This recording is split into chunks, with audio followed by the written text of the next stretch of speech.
Cette vidéo-là, on va parler de ne prendre rien personnellement.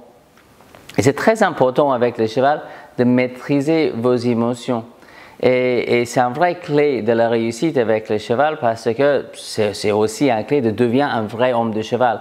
Prendre rien personnellement, maîtriser vos émotions. Et pourquoi prendre rien personnellement? Parce que ce n'est pas personnel. Dans les conflits avec les humains, on pouvait imaginer que ce pouvait être personnel, que la personne décide exprès de se battre contre nous. Mais avec le cheval, ça ne va pas être le cas. Le cheval ne cherche pas le conflit exprès. Souvent, le cheval va avoir peur ou il ne comprend pas la situation.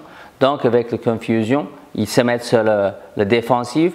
Vous, le humain, on se met sur le défensif aussi. Et quand vous êtes tous les deux sur le défensif, bah, c'est ça qui fait une guerre. Et tout ce que je vais expliquer dans cette vidéo-là, c'est très simple, mais ce n'est pas pour autant que c'est facile. Dans beaucoup de vidéos qu'on va regarder pendant toutes ces formations et dans le Horseman's Club, on parle de choses qui sont théoriquement relativement simples, mais ça ne va pas dire que c'est facile. Et la maîtrise de vos émotions, c'est quelque chose de très important, assez simple, mais pas toujours facile. Quand on considère qu'est-ce que c'est le cheval, ça rend cette attitude beaucoup plus facile. Récemment, je vais dire dans les dernières quelques années, j'ai décidé de ne parler pas trop de la notion de respect avec le cheval. Que nous, en étant humains, on respecte le cheval, c'est très important, mais je ne cherche pas que le cheval me respecte. Et je vais expliquer le pourquoi.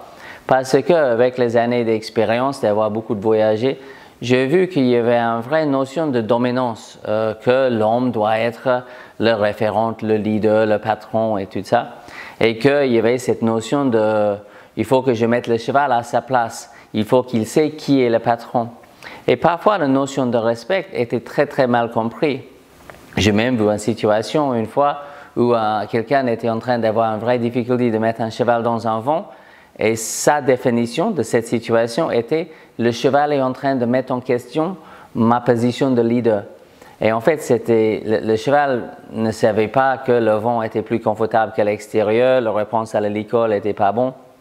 Il y avait un panoplie de problèmes différents, mais en aucun cas c'était personnel. Le cheval n'était pas en train de juger le positionnement dans la hiérarchie de son humain.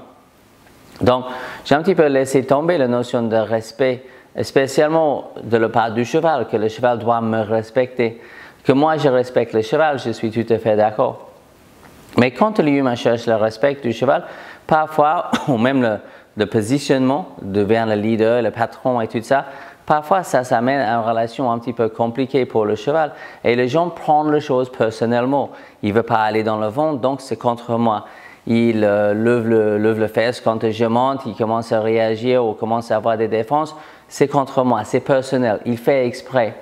Et c'est très important d'éviter tout ça parce que quand on prend les choses personnellement, on se met sur la défensive et la pire chose qui peut arriver, c'est que ça nous amène vers la punition.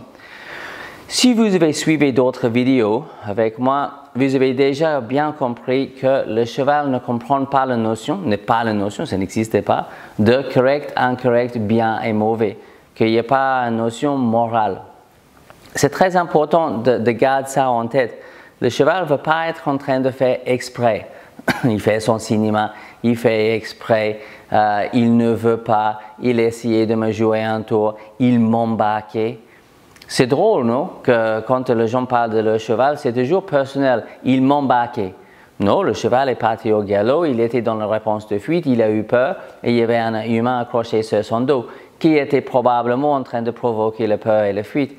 Mais il m'embarquait, ça veut dire qu'exprès, le cheval a décidé de partir au galop et m'amener pour un tour que je ne voulais pas faire. Donc, c'est peu probable que c'est le cas. Il me jetait par terre, il me tapait. Le cheval voulait juste enlever un problème. Quand le cheval défend, c'est pour enlever un problème. La majorité de son apprentissage est faite par essais et erreurs. Et même, comme on dit souvent, les essais sont les erreurs. Mais le cheval va essayer d'améliorer sa situation, à lui, pas le vôtre.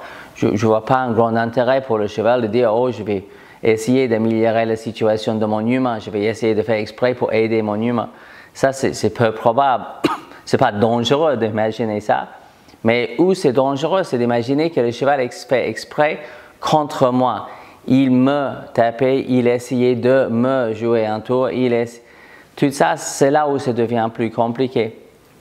Et dans cette réaction-là, si on analyse ou si on interprète la situation avec une mauvaise interprétation, on est très apte de réagir avec une mauvaise réaction. Autrement dit, souvent, malheureusement, la punition.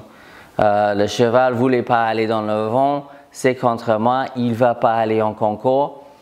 Il ne veut juste pas aller dans le vent. Pour lui, le vent, ça représente quelque chose d'inconfortable.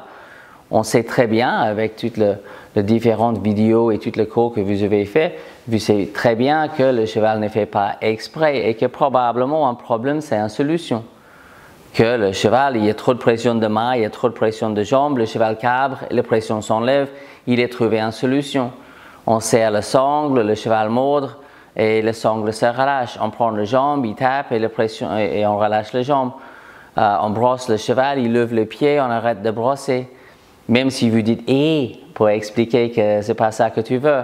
Si vous avez arrêté l'action, vous avez conditionné une réponse. Et si vous conditionnez une défense, vous allez regretter. Et très souvent, le problème avec le cheval, quand on est face à un problème, c'est parce que le cheval a appris quelque chose qu'il ne fallait pas apprendre. La pire chose qui peut arriver, donc, c'est que le cheval, il a appris. Par exemple, je vais utiliser un cas classique à ce moment, parce que je ne sais pas à quel moment de l'année vous êtes en train de regarder cette vidéo, mais à ce moment ici, ça commence à faire bien frais. Donc, on est en train de tondre le cheval de concours. Il travaille tard le soir et parfois un petit peu trompé si on ne tondre pas. Je ne vais pas démarrer la polémique avec ce sujet-là, mais quand on tondre, on voit beaucoup de chevaux avec le problème de tondeuse.